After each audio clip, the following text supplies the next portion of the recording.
Olá, seja muito bem-vindo ao Business, o panorama mais completo de negócios da sua TV. Eu sou Bruno Meyer e vamos aos destaques da edição de hoje.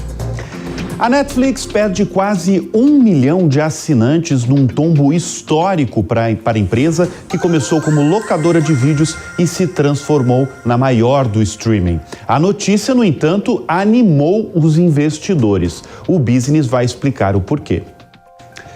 Já pensou se a Microsoft comprar a Netflix? Entenda os motivos dessa especulação que tem dominado algumas rodas nos Estados Unidos e no Brasil.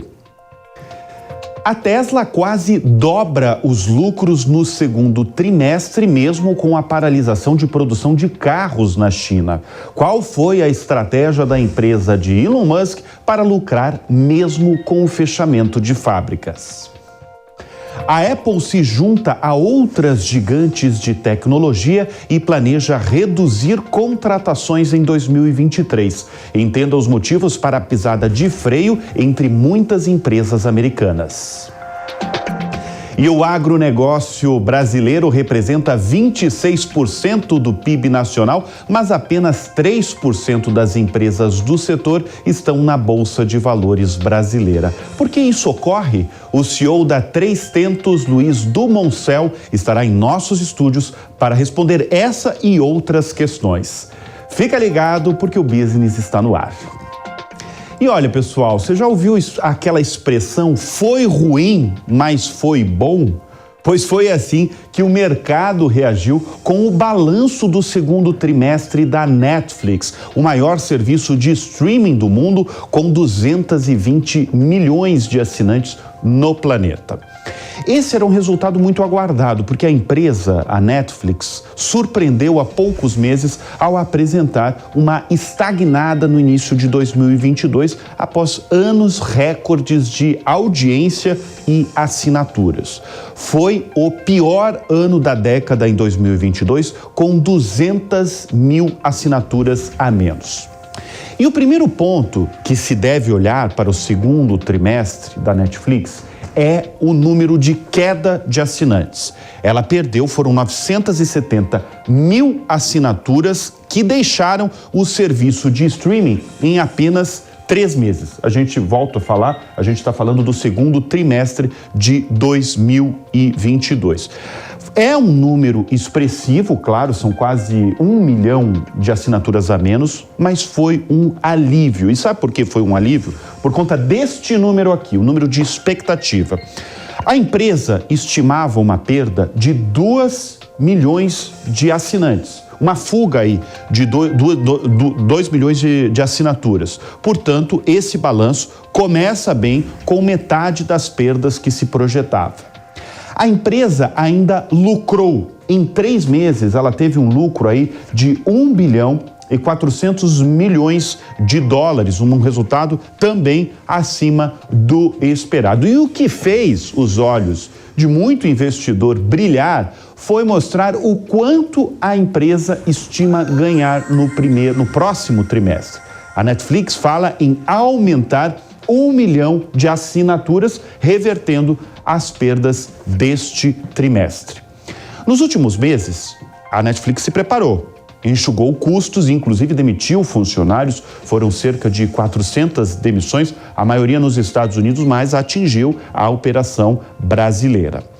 E uma das grandes apostas agora da Netflix é a parceria e a união da Netflix, essa gigante aí do streaming, com a Microsoft, outra gigantesca de Bill Gates. E eu perguntei ao analista César Crivelli o que ele achou dessa união. Vamos acompanhar. Sobre a parceria entre as duas empresas, a gente acha que faz bastante sentido, né? Tanto do ponto de vista tecnológico, porque a Microsoft, obviamente, tem todas as capacidades de ajudar a Netflix a colocar de pé esse novo plano de streaming com propagandas, né? Quanto do ponto de vista de produto, porque a Netflix já vinha desenvolvendo uma nova frente de negócios com jogos mobile, né? Hoje ela já tem mais de 20 à disposição dos assinantes de graça.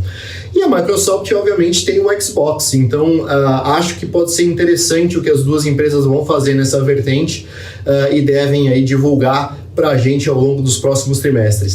E um dado curioso apresentado no balanço da Netflix: a América Latina, sem falar em países, representou o maior crescimento no segundo trimestre, com uma alta aí de 16% se a gente comparar com o mesmo período do ano passado. E ainda falando de Netflix, de tempos em tempos o mercado faz especulações sobre os mais diversos assuntos e negócios. Muitos não dão em nada, mas alguns poucos acabam fazendo sentido. A especulação da vez gira em torno da seguinte questão: será que a Microsoft vai comprar a Netflix? E motivos não faltam para isso acontecer, garantem os especuladores. Motivo número 1. A Microsoft se tornou recentemente a segunda maior plataforma de games do mundo, depois que pagou 68 bilhões e 700 milhões de dólares pela Activision Blizzard, uma das maiores desenvolvedoras de games do mundo. Com isso, a Microsoft dá um passo muito importante no mundo do entretenimento. Esse, aliás, é um sonho da Microsoft, entrar no entretenimento. Em 2020, ela tentou comprar o TikTok, mas não deu certo. O segundo ponto: os concorrentes da Microsoft, Google, Amazon, Apple, já têm as suas plataformas de entretenimento. Tem o YouTube, tem o Prime Video, tem a Apple TV. Então, a Microsoft quer entrar nessa brincadeira. O terceiro ponto: o preço da Netflix não está caro, está interessante, ao menos se olhar o que ela valia antes. A empresa, ela perdeu 60% do valor de mercado, mais de 60%, e vale hoje pouco mais de 80 bilhões de dólares. Sabe quanto tem no caixa, na conta corrente hoje da Microsoft? Em torno de 130 bilhões de dólares. Ou seja, se ela quiser, ela realmente pode comprar a Netflix. Bom, as especulações evidentemente começaram depois da parceria entre Microsoft e Netflix. A pergunta segue em muitas rodas e coloca, é claro, uma pulga atrás da orelha de muita gente, Será e se a Microsoft comprar a Netflix? Quem viver verá. E agora, mudando de empresa, a Tesla, que é a mina de ouro de Elon Musk, quase dobrou o lucro no segundo trimestre, o que surpreendeu porque a empresa enfrentou no período a paralisação de produção em Xangai. A guerra russa na Ucrânia e os surtos de Covid-19 na China aumentaram a falta de semicondutores, que é a matéria-prima dos chips, e também peças da fabricante de veículos elétricos de Musk, o que fez a empresa suspender a produção. Mesmo assim, a Tesla teve um lucro de 2 bilhões e 260 milhões de dólares no segundo trimestre, uma alta de 98% acima do registrado no mesmo período de 2021. Se teve paralisações, você pode me fazer a pergunta: como a empresa conseguiu quase dobrar os lucros? É porque ela teve uma tática. A Tesla aumentou o preço dos modelos mais vendidos e isso foi fundamental para as contas. E tudo para compensar os custos mais altos do lítio, usado nas baterias, e também do alumínio utilizado nas carrocerias. Elon Musk disse que a montadora deve reduzir os preços quando a inflação mostrar alívio. A vida de Elon Musk, a gente acompanha aqui, está movimentada, tem a guerra judicial no Twitter, que está só começando, mas ele teve boas notícias na última semana. E a Apple planeja pisar no freio nas contratações e gastos em 2023. Não em todas as áreas, mas em determinadas divisões, segundo a agência de notícias Bloomberg. Todos os anos, a Apple destina um valor a cada departamento para gastos como pesquisas, desenvolvimento, recrutamento. Para 2023, o orçamento virá abaixo do esperado. Para determinados grupos, inclusive, a Apple não vai aumentar o número de funcionários no ano que vem, o que surpreende, porque, em geral, é uma expansão que pode chegar em até 10% de mais funcionários em algumas áreas. As mudanças não alteram o cronograma de lançamentos de produtos da gigante norte-americana, mas isso mostra que até mesmo a empresa fundada por Steve Jobs e hoje presidida por Tim Cook não vai passar longe de uma possível e muito falada recessão americana. Falando em Apple, né? A Apple e a Meta foram processadas nos Estados Unidos. Vamos começar pela Apple. Ela concordou em pagar 50 milhões de dólares para dar um ponto final em uma ação coletiva feita por clientes sobre um suposto defeito no teclado do MacBook nos modelos de 2015 a 2019. Clientes alegaram que caracteres digitados apareciam repetidos na tela do computador e teclas não respondiam de maneira consistente. A Apple nega as alegações feitas no processo e diz que concordar em pagar os 50 milhões de dólares não é uma admissão de culpa ou irregularidade.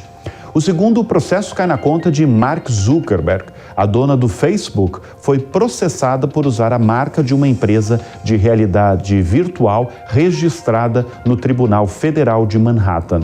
A ação foi aberta pela MetaX, uma empresa que cria experiências imersivas de realidade virtual. A MetaX diz no processo que foi esmagada pela mudança de marca do Facebook para Meta. A MetaX pediu uma ordem judicial que impeça a empresa de Mark Zuckerberg de usar o nome Meta, além de uma quantia não especificada de dinheiro por danos. O Facebook mudou o nome para Meta em outubro de 2021.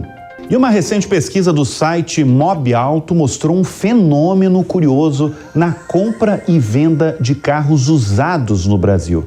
De acordo com o site, os 40 carros mais vendidos no país subiram em média 7,1% depois de um ano de uso. Ou seja, você comprou um carro em julho do ano passado, esse mesmo carro, ao invés de desvalorizar, como era muito conhecido, né? Desvalorizava uns 15%, 20% saindo da concessionária, viu o carro valorizar 15%, 20%, 28%, até 30%.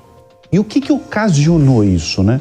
Essa mágica se justifica porque faltam modelos no mercado. Depois de um ano de produção limitada, porque faltavam peças, ainda faltam, né? A gente fala com muita frequência aí da falta dos chips. Alguns modelos se tornaram raridade. Eu vou dar 2 exemplos. Um Fiat Mobi 1.0, por exemplo, valorizou 28%, saltou de R$41 mil para R$52 mil. Um Chevrolet Onix, o Onix, né, que foi durante alguns anos o carro mais vendido do país, valorizou 23%. Vamos mudar de setor agora, falar da Embraer. A Embraer fechou encomendas poderosas de aviões em novos contratos que somam 2 bilhões e 700 milhões de reais. São 2 pedidos de empresas aéreas estrangeiras. A primeira foi feita pela Porter Airlines, uma companhia aérea canadense que encomendou 20 novos jatos. A segunda foi feita pelo Alaska Air Group, uma companhia aérea com sede em Washington, nos Estados Unidos, que encomendou 13 jatos.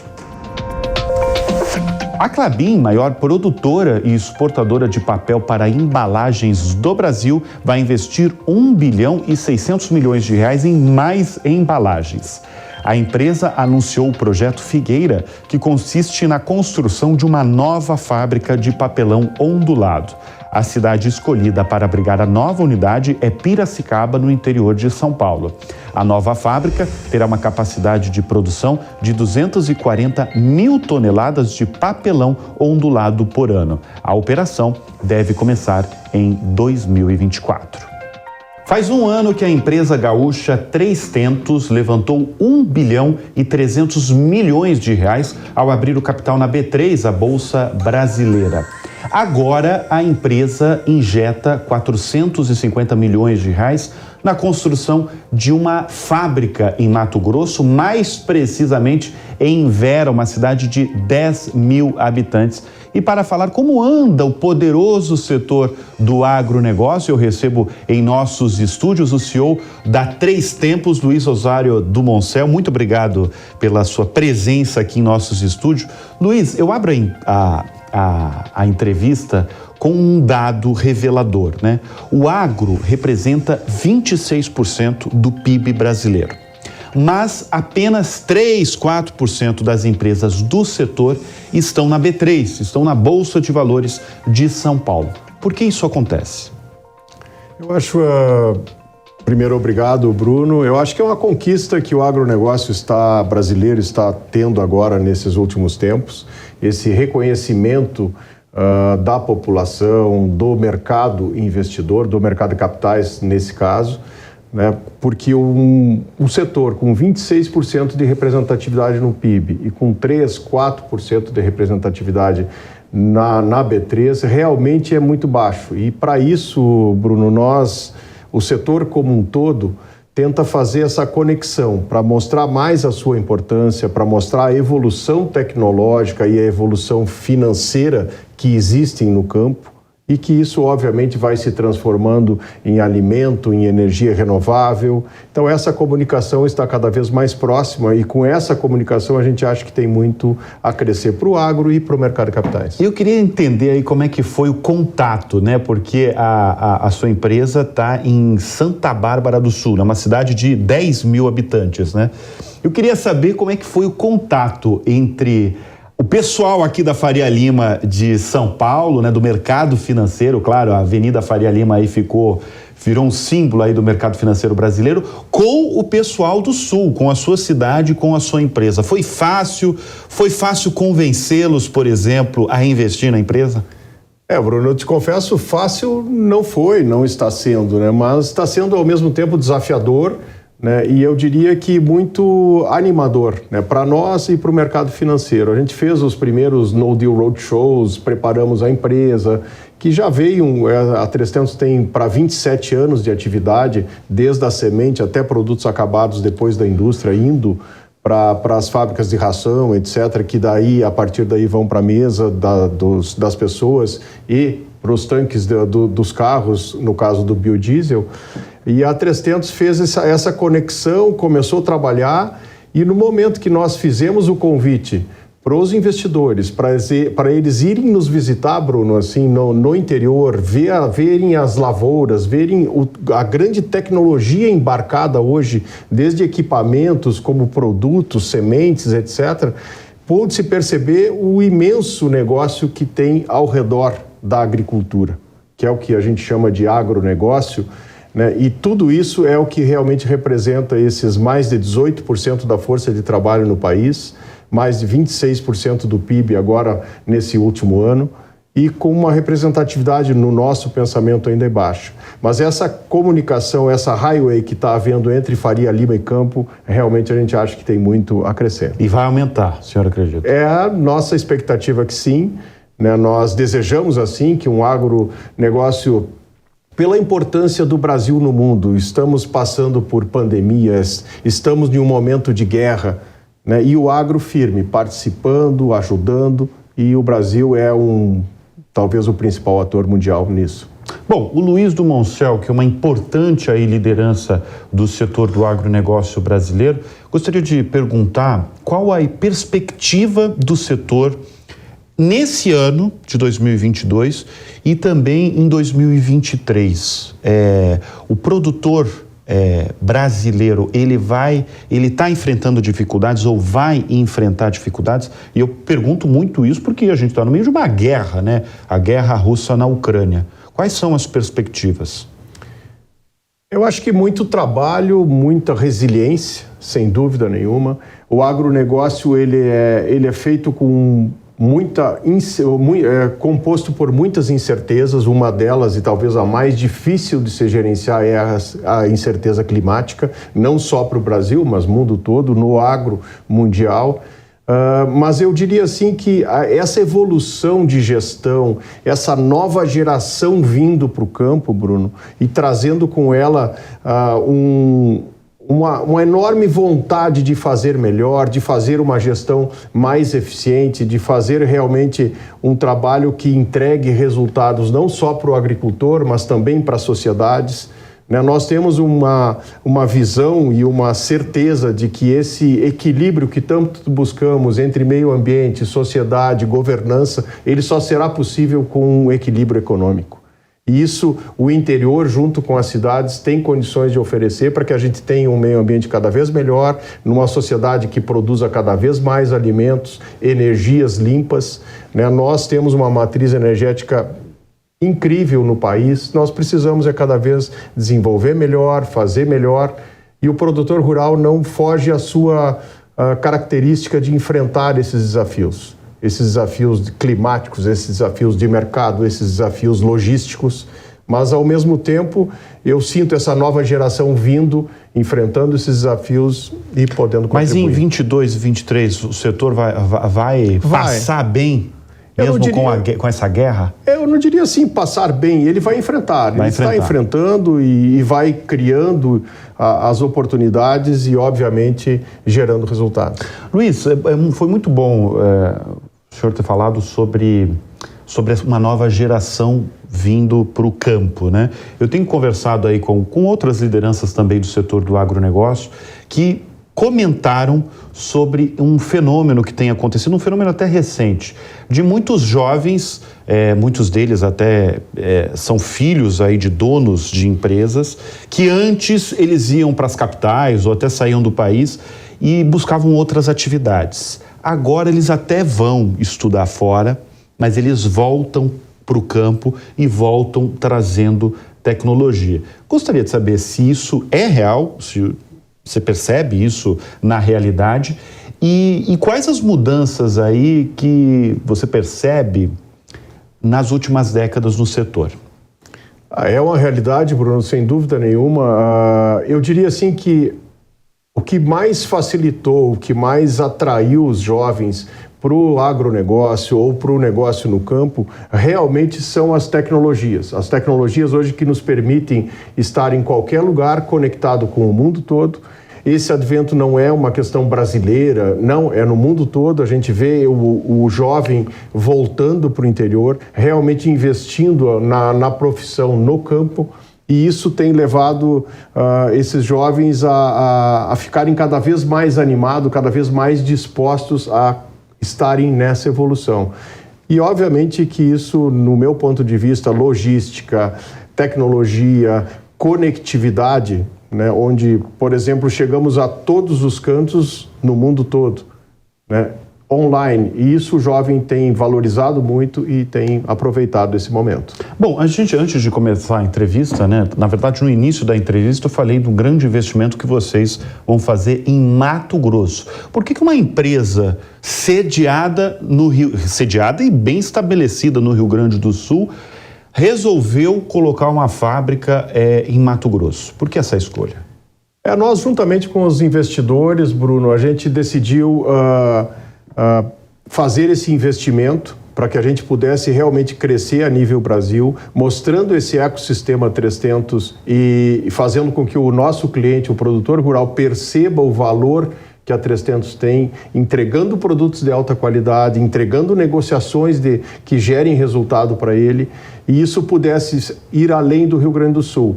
Como estávamos no Mato Grosso como produtores rurais há mais de 20 anos e temos um conhecimento importante da região, nós achamos que lá sim seria o local ideal para que a gente desse o primeiro passo fora do nosso estado natal. E o Mato Grosso tem uma similaridade, tem uma ligação muito forte com o sul do Brasil. A 300 tem planos e tem objetivos de seguir crescendo na zona rural brasileira? Sim, tem. Mas o primeiro passo foi dado no Mato Grosso, primeiro porque é o maior estado produtor brasileiro, né? E segundo porque essa fábrica da 300 na BR-163 entre Sorriso e Sinop, no município de Vera, será a fábrica mais ao norte do Mato Grosso e possibilitará com que a gente consiga agregar valor a essa soja ali, no interior do Brasil, e podendo sair logisticamente pelo Arco Norte ou pelo Arco Sul. Bom, eu sei que o senhor viaja muito para fora, para fazer pesquisas, né? E trazer novidades para o Brasil. Como é que está a percepção do estrangeiro em outros países com o setor do agronegócio brasileiro? Até comentávamos um pouquinho antes da entrevista, né, Bruno, que realmente o produtor de fora do Brasil e mesmo assim o mercado internacional tem um reconhecimento com esse valor do agro brasileiro. Hoje o plantio direto é uma realidade. O Brasil é o maior produtor mundial de grãos que utiliza a técnica do plantio direto, preservando o solo, preservando a palhada. Né? É um país realmente incrível, né, pelas suas condições climáticas, mas eu diria que o mais importante que nós temos no Brasil é o produtor brasileiro. Ele realmente tem um papel diferenciado, uma vocação para isso, e obviamente que nós temos as responsabilidades de dar o segmento nessa industrialização e agregação de valor. E hoje qual que é o perfil do produtor brasileiro? Assim, daria para traçar aí, tanto em idade quanto em... Como é que está o perfil dele? Eu imagino que ele tenha mudado dos últimos pegados 20... A sua empresa tem 26, 27 anos, né? Isso. De 26 anos atrás para hoje mudou, né? Nossa, muito. Mudou radicalmente, né? Como é que é hoje o perfil do produtor rural? É esse produtor buscando cada vez mais, Bruno, cada vez mais e mais tecnologia e cada vez mais conveniência. A 300 tem mais de 18 mil clientes produtores rurais cadastrados, ativos na empresa. Hoje, com a digitalização, mais de 4 mil produtores rurais já usam o seu app para fazer nota fiscal, para fazer venda de produtos, para fazer quitação de contas, enfim. Tudo pelo celular? Tudo pelo app da 300. Então ele está extremamente conectado? Sim, certificado digital. Então, de 18, 4 mil já estão direto assim, já não vão na empresa para faturar um grão ou para a compra de um insumo, eles fazem digitalmente. Bem, nós recebemos em nossos estúdios, prazer imenso recebê-lo, Luiz Dumoncel, uma das principais lideranças aí do agronegócio brasileiro, presidente da 3tentos. Obrigado pela sua presença. Obrigado. E a empresa de mobilidade 99 vai distribuir 100 mil bolsas de estudos gratuitas de educação financeira para usuários do aplicativo. O lançamento do curso está previsto para setembro. As aulas serão destinadas a clientes das classes C e D e realizadas integralmente pelo WhatsApp. A razão do WhatsApp é uma só. O aplicativo de mensagens está presente em 99% dos smartphones brasileiros. A escolha dos bolsistas tem sido feita por geolocalização em regiões periféricas do país. A empresa abriu os bolsos e decidiu distribuir as bolsas gratuitas depois de um levantamento encomendado pela 99Pay e realizado pela Consumoteca com 1.200 pessoas em 2021. A pesquisa apontou que apenas 9% da classe C investe em recursos a longo prazo e só 2% conseguem pensar em aposentadoria. Isso foi determinante para a criação do curso online. A 99 divulgou na última semana um número importante. Ela teve uma alta de 37% no volume de corridas pagas de forma online e através do seu 99Pay, a carteira digital lançada há exatos 2 anos para evitar o contato de dinheiro em espécie durante a pandemia. E com isso, eu encerro o Business dessa semana. Muito obrigado pela sua audiência, pela sua companhia. A gente volta no próximo final de semana. Até lá. Tchau, tchau.